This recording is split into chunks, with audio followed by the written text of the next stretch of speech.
Como hoje já foi falado sobre milagre, o Senhor ministrava no coração uma passagem de um milagre que o Senhor Jesus operou, onde se encontra em João, capítulo 9.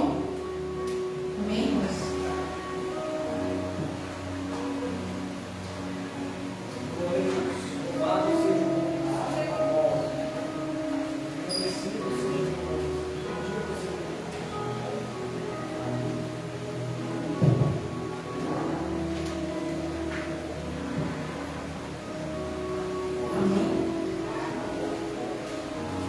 João capítulo 9, que vai falar sobre a cura de um cego de nascença. Quem tiver encontrado, deve ficar de pé em reverência à palavra do Senhor. Amém? Vou iniciar a leitura. E diz assim: Ao passar, Jesus viu um cego de nascença. Seus discípulos lhe perguntaram: Mestre, quem pecou, este homem ou seus pais, para que ele nascesse cego? Disse Jesus: Nem ele, nem os seus pais pecaram, mas isto aconteceu para que a obra de Deus se manifestasse na vida dele. E quando é dia, precisamos realizar a obra daquele que me enviou. A noite se aproxima, quando ninguém pode trabalhar. Enquanto eu estou no mundo, sou a luz do mundo. Tendo dito isto, cuspiu no chão, misturou terra com saliva e aplicou-a aos olhos do homem. Então disse: Vá lavar-se no tanque de Siloé, que significa enviado. O homem foi, lavou-se e voltou vendo. Seus vizinhos e os que anteriormente o tinham visto mendigando perguntaram: Não é este o mesmo homem que costumava ficar sentado mendigando? Alguns afirmavam que era ele. Outros diziam: Não, é apenas se parece com ele. Mas ele próprio insistia: Sou eu mesmo. Então, como foram abertos seus olhos, interrogaram eles. Ele respondeu: O homem chamado Jesus misturou terra com saliva, colocou-as nos meus olhos e me disse que fosse lavar-me em Siloé. Fui, lavei-me e agora vejo. Amém? Até aqui. Glória a Deus.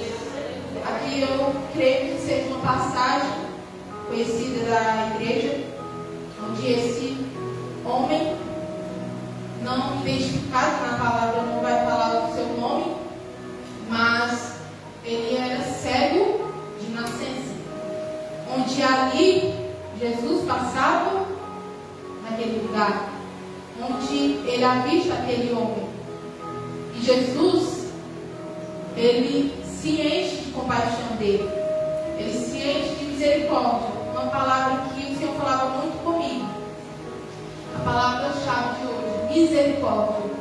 Porque eu creio que se estamos aqui hoje, é porque o Senhor um dia teve misericórdia de cada um de nós.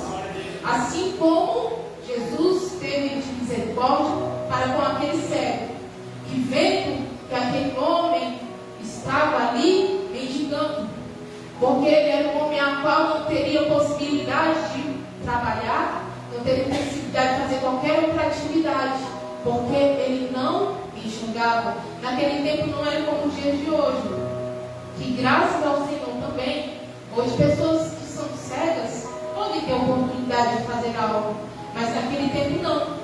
Naquele tempo ele se via dependente de mendigar, de pedir esmolas, de pedir ajuda, de se humilhar a outras pessoas, a qual Jesus olhou para ele e sentiu misericórdia, compaixão. Então ele vai dizer assim, que seus discípulos lhe perguntaram, no 2: Mestre, quem pecou, este homem ou seus pais, para que ele nascesse cego? Então no 3 vai dizer que Jesus diz: Nem ele, nem seus pais pecaram, mas isto aconteceu para que a obra de Deus se manifestasse na vida dele. Então Jesus afirma a dizer aos seus discípulos que não houve pecado para que ele viesse a estar daquela forma, nem de seus pais, nem dele, mas que haveria de ele estar daquela forma desde o seu nascimento até aquele tempo, para a manifestação da obra de Deus, do agir de Deus, do operar do Senhor sobre a vida daquele homem, para que muitos testemunhassem daquele milagre onde Jesus opera. Amém, irmãos? No versículo 4 e 5 vai dar continuidade onde Jesus diz: enquanto é dia, precisamos realizar a obra daquele que me enviou. A noite se aproxima, quando ninguém pode trabalhar. Enquanto estou no mundo, o próprio Cristo afirma: sou a luz do mundo. Então até aqui vemos que em nenhum momento o cego ele chegou a pedir, que como outras passagens tem pessoas se aproximando de Jesus, pedindo ajuda a Jesus, pedindo que Jesus os curasse. Mas essa passagem é diferente, que em nenhum momento o cego ele chega a pedir Jesus que o curasse, até porque ele não tinha conhecimento. Glória a Deus. Glória a Deus. Aleluia, Jesus, glória a Deus. Até porque ele não tinha conhecimento nem de quem era que estava ali perto dele, nem de quem estava ali prestes a fazer algo que nunca ninguém fez por ele. Então, eu creio que, assim como outras passagens, muitas pessoas pediam socorro a Jesus por ouvir falar, né? Mas ali vai dizer que em nenhum momento ele pede, porque como o próprio Jesus afirmou aos seus discípulos, que aquele sofrimento era para a glória de Deus. Então assim haveria de acontecer uma transformação na vida daquele homem, como diz, né, versículos 6 e 7, que vai dizer assim: tendo dito isto, cuspiu no chão, misturou terra com saliva e aplicou-as nos olhos do homem. Então disse: vá lavar-se no tanque de Siloé. O homem foi, lavou-se e voltou vendo. Então ele foi curado. Então aqui a partir desse momento, Jesus mistura sua saliva com terra. Eu creio que naquele momento, enquanto Jesus dialogava com seus discípulos, eu creio que talvez ele nem entendesse quem era que estava ali, o que aquelas pessoas estavam falando acerca daquele homem. E ele ouvindo. O que seria que talvez ele faria, mas será que ele, se fosse outra pessoa, talvez se recusaria por medo de quem se aproximava dele, de fazer algo mal? Mas não, ele confiou. Então Jesus vai passar saliva, né, misturar com terra e passar em seus olhos. Então ele diz que ele fosse até o tanque de Siloé. E aquele homem obedece a voz de Jesus. E ele vai até aquele tanque e da hora que ele lava os seus olhos, ele vê, ele enxerga, ele vê a luz, a qual ele nunca viu, porque outros podem dizer que ele não era, como muitos poderiam acusar e dizer que ele não era cego de nascença depois de Jesus ter curado. Mas ele nunca havia visto a luz do dia. Ele nunca nem sequer tinha visto o rosto dos seus próprios pais. Então, ele se lavar e ver, eu creio que foi uma alegria muito grande. Eu creio que qualquer um aqui que recebesse um milagre desse tamanho, teria algo para agradecer, teria por que testemunhar que foi o Senhor que fez. Então, o Senhor, aquele homem teve obediência à voz do Senhor e recebeu o seu milagre, porque Jesus teve de misericórdia para com ele.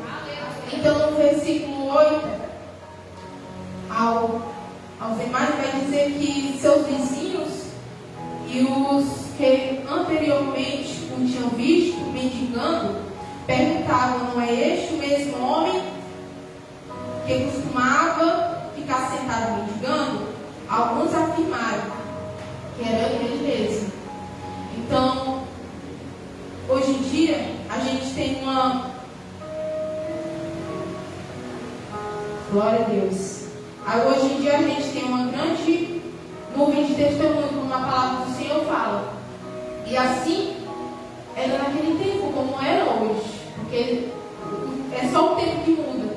Mas as coisas ainda continuam acontecendo da mesma forma.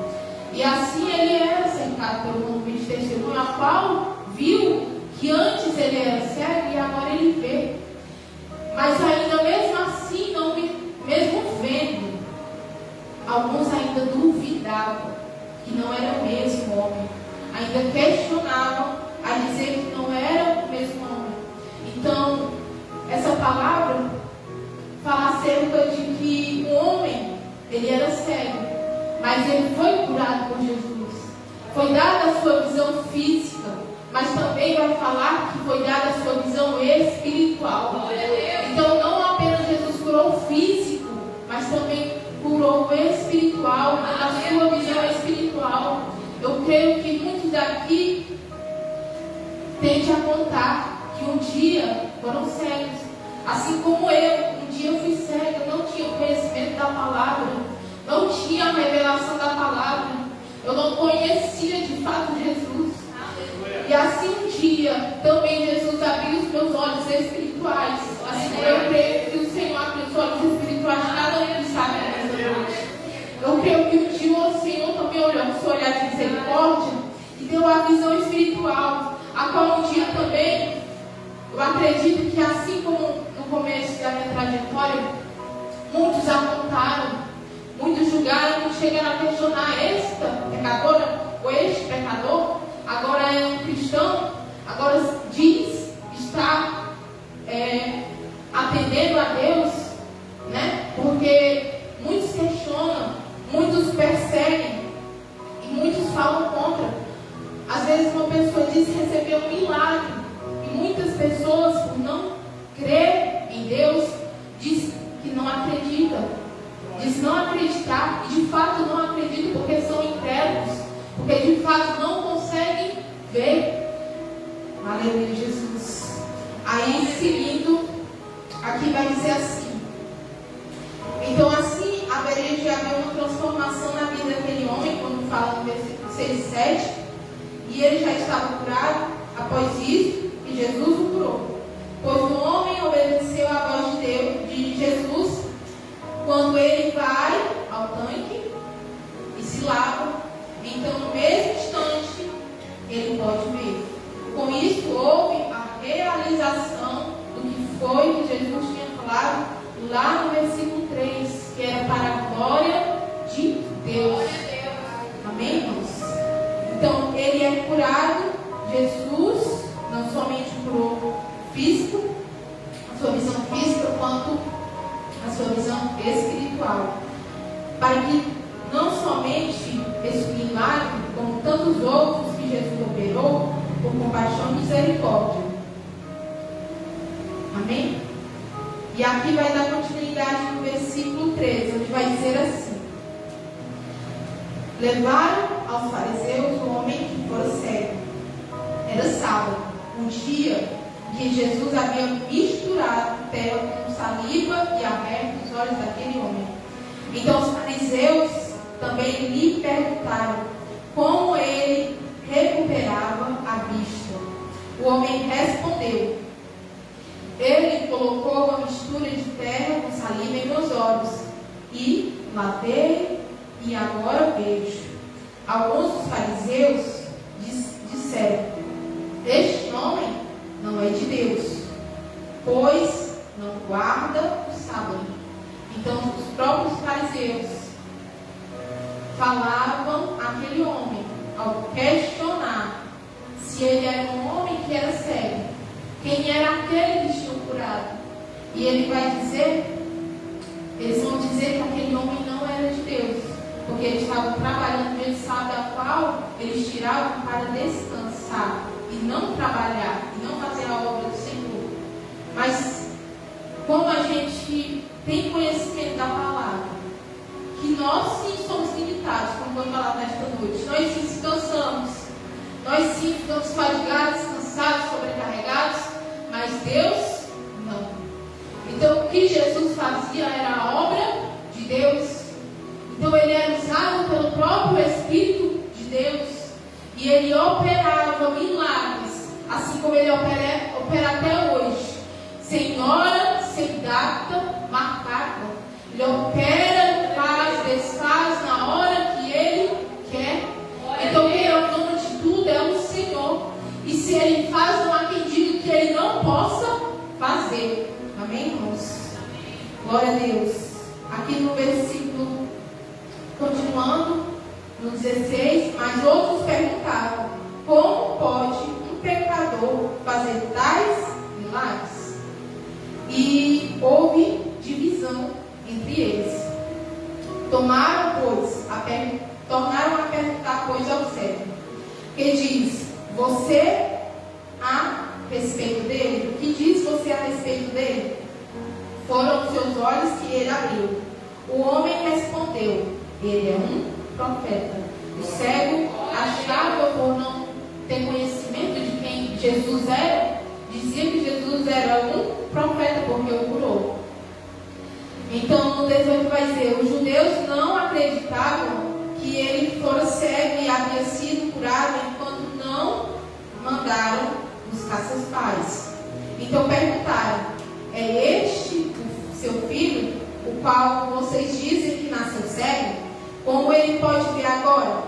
Então os pais responderam: sabemos que ele é nosso filho e que nasceu cego, mas não sabemos como ele pode ver agora, ou que ele abriu os olhos, ou quem lhe abriu os olhos. Perguntem a ele: que idade ele tem? Falará por si mesmo. Então os pais dele, do cego, foi chamado, porque mesmo o cego dizendo que ele era cego de nascença e que ele havia sido curado, aqueles fariseus continuavam a duvidar, a questionar em suas palavras. Mas aí eles mandam chamar os seus pais, porque os pais teriam conhecimento do filho desde o nascimento. Então eles vão e dizem: para nós, ele sempre foi cego desde pequeno, desde que nasceu.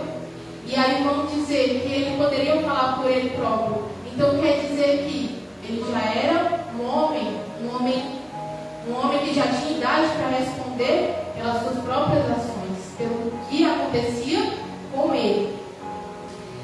Então, no 22 vai dizer: seus pais disseram isso porque tinham medo dos judeus, pois eles haviam decidido que se alguém confessasse que Jesus era o Cristo, seria expulso da sinagoga.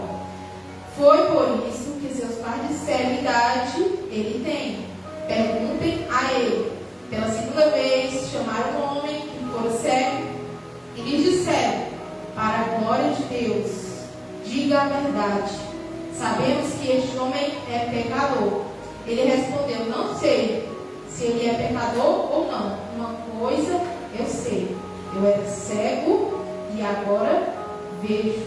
Então eles vão novamente perguntando, sempre duvidando, e dizem ele a falar a verdade. E afirmam: pecador. Porém, o homem vai responder que ele, sendo pecador, ele não tem conhecimento, mas que ele havia sido curado por ele, porque antes ele era cego e agora ele via. Então no 26 vai também querem ser discípulos dele.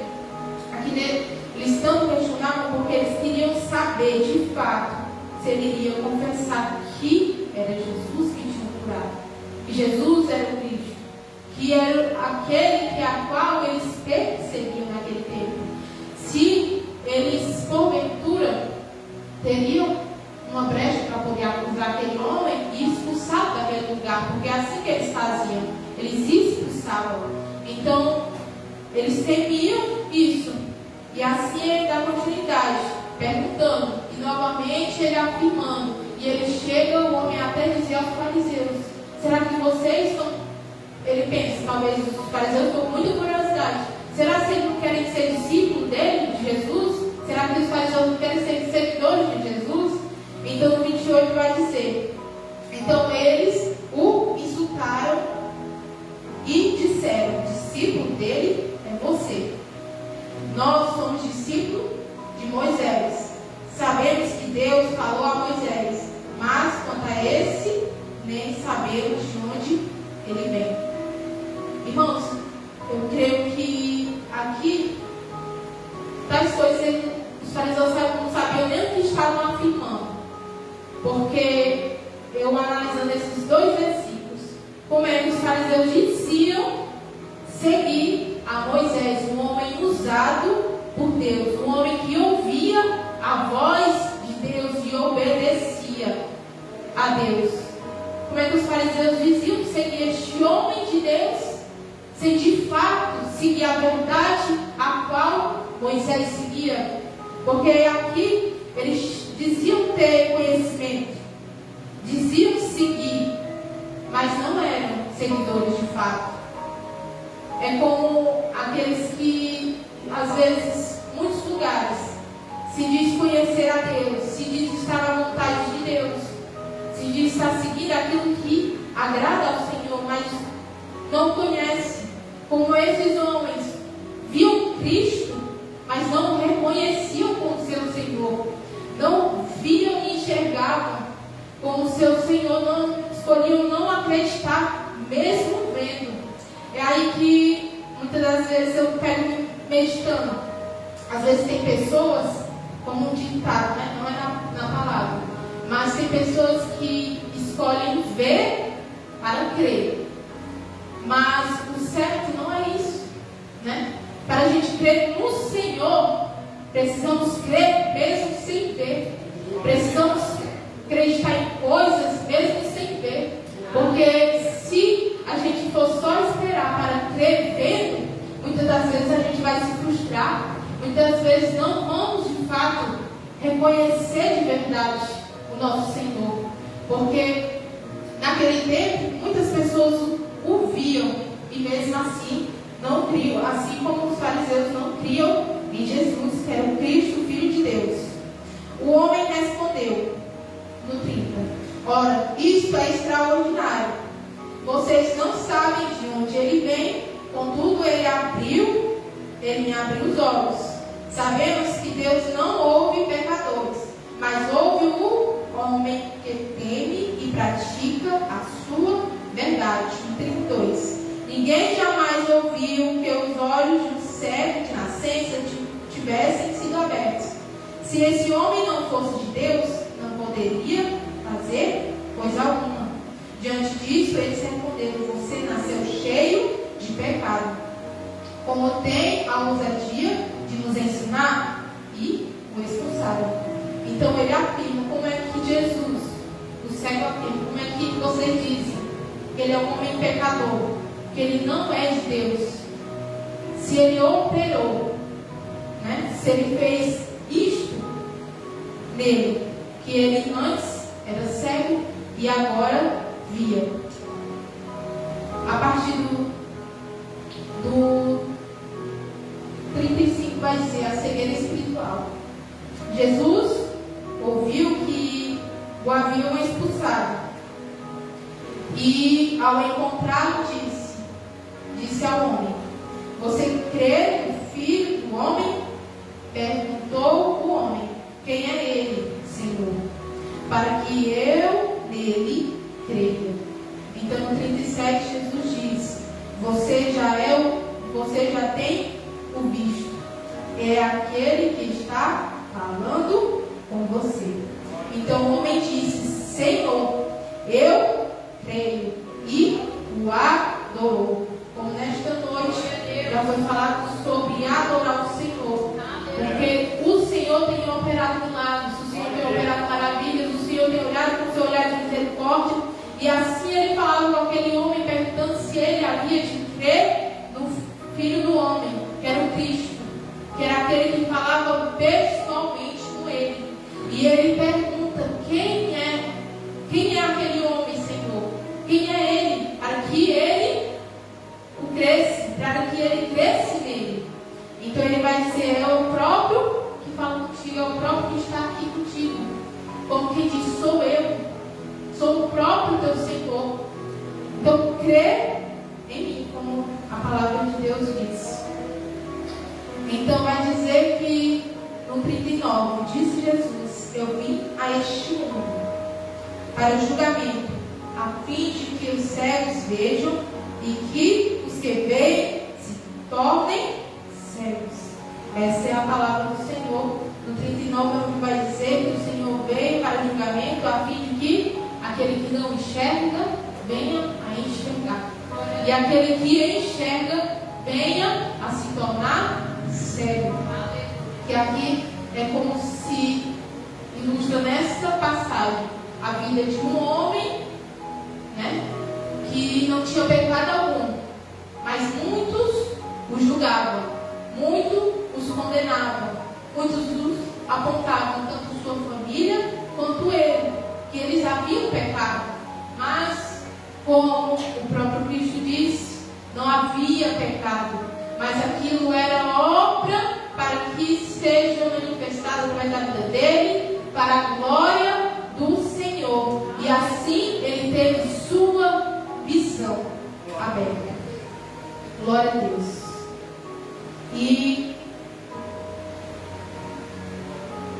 aqui também eu trouxe uma passagem também semelhante a esta, só que uma citação apenas, só que ao contrário desta, que o cego não pediu, não clamou ao Senhor que fosse curado, mas clamou ao Senhor, como também temos conhecimento lá em Marcos 10, 46 ao 52, a história do cego de Jericó, onde ele clama pela misericórdia de Jesus, onde ele ouviu falar que Jesus ia passar ali, e ele vai clamar ao Senhor. No 47 e no 48, onde diz: e ouvindo que era Jesus de Nazaré, começou a clamar e a dizer: Jesus, filho de Davi,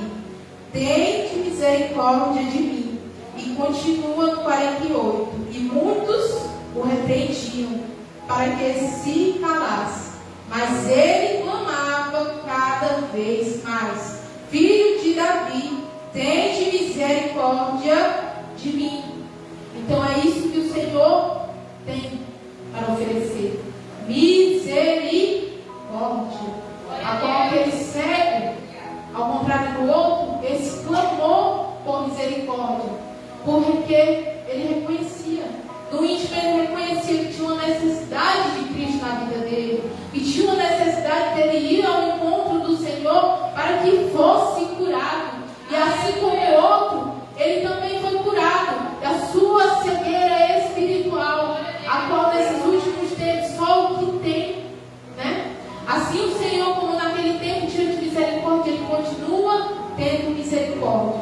E assim essa palavra nos ensina que essas vidas são testemunhas do Senhor, são testemunhas para ser testemunhadas, para ser faladas, para ser semeadas em vidas que ainda não ouviram falar que Jesus tem misericórdia para oferecer, tem salvação para oferecer, tem visão espiritual e tem um lugar reservado que o Senhor tem ido, que o Senhor foi preparar lugar para aqueles a qual um dia reconhece a sua necessidade de ver e enxergar com os olhos espirituais, porque aqui nessa terra muitos veem com os olhos naturais.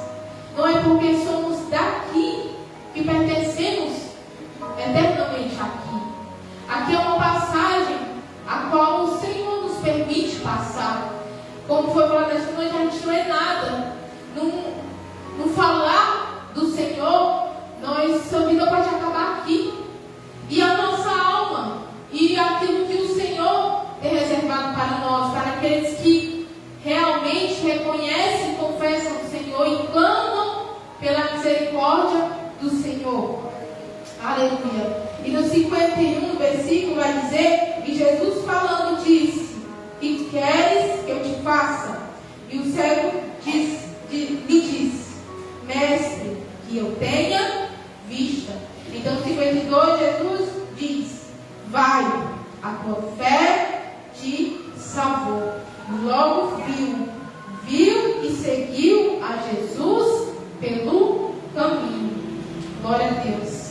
Aleluia, Jesus.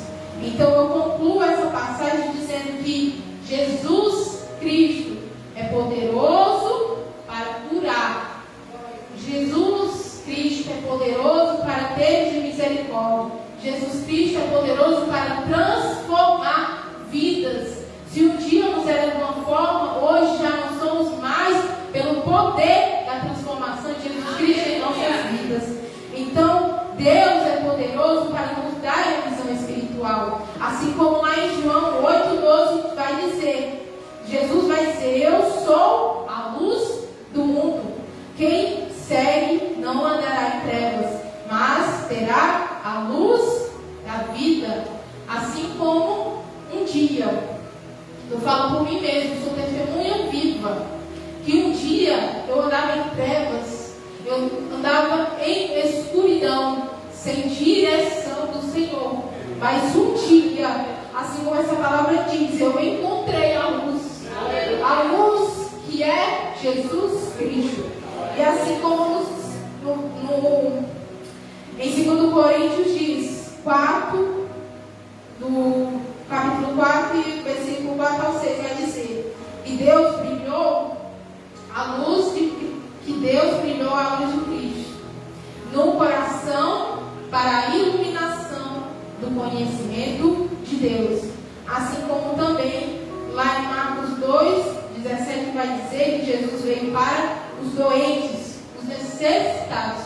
E vai dizer onde Jesus declara: não só os que têm saúde que precisam de médico. Não são os que têm saúde que precisam de médico, mas sim os doentes. Eu não vim para chamar justos, mas para chamar os pecadores. Assim como um dia fomos chamados, que o Senhor nos chamou, porque ainda pecadores, o Senhor olhou para cada um de nós, mesmo falhos e imperfeitos, mesmo cheios de pecado. O Senhor olhou para cada um de nós pelo seu olhar de amor e misericórdia, como assim a sua palavra diz, que Ele, Deus, enviou Jesus para que pudesse nós termos vida. Glória a Deus. Então, assim como eu tive citado, que muitos esperam, ver para crer, em João 20:29 vai dizer: disse-lhe Jesus: porque me viste, creste? Bem-aventurados os que não viram e creram nele, Em Hebreus também vai dizer: ora, a fé é a certeza daquilo que esperamos e a prova das coisas que não se vê. Então, como já falei esta noite, nós sim somos limitados, não podemos fazer nada, mas conhecemos um Deus que pode fazer todas as coisas. E se a gente, assim como fala em Hebreus 11:1, tivermos a fé é a qual daquilo que não vemos, mas já cremos, de curas que ainda não vemos, mas já cremos, de salvações que ainda não vemos acontecer, mas já com os olhos espirituais enxergamos que há de acontecer. Então essa é a fé a qual o Senhor quer que tenhamos, que mesmo sem ver, já viemos a crer antes de receber aquilo que Deus tem para nos oferecer, aquilo que Deus tem ainda a fazer como a curar, libertar, salvar e entre tantos outros milagres que o Senhor tem a fazer em muitas vidas, assim como o Senhor já tem feito muitos milagres em nossa vida, e eu creio que o Senhor vai fazer ainda mais, porque Ele é um Deus que não se cansa, que não se fadiga e que opera para aqueles que esperam somente nele. Amém, irmãos? Então, aqui eu quero deixar aqui essa passagem, que assim como um dia fomos cegos, mas hoje podemos ter a visão espiritual e viemos a ter fé naquilo que depositamos em nossas orações, aquilo que depositamos na mão do Senhor, pela transformação de uma vida, pelo milagre acontecer em nossas vidas. Amém, irmãos? E aqui eu agradeço essa oportunidade e as palmas louvam e agradecem o nome do Senhor.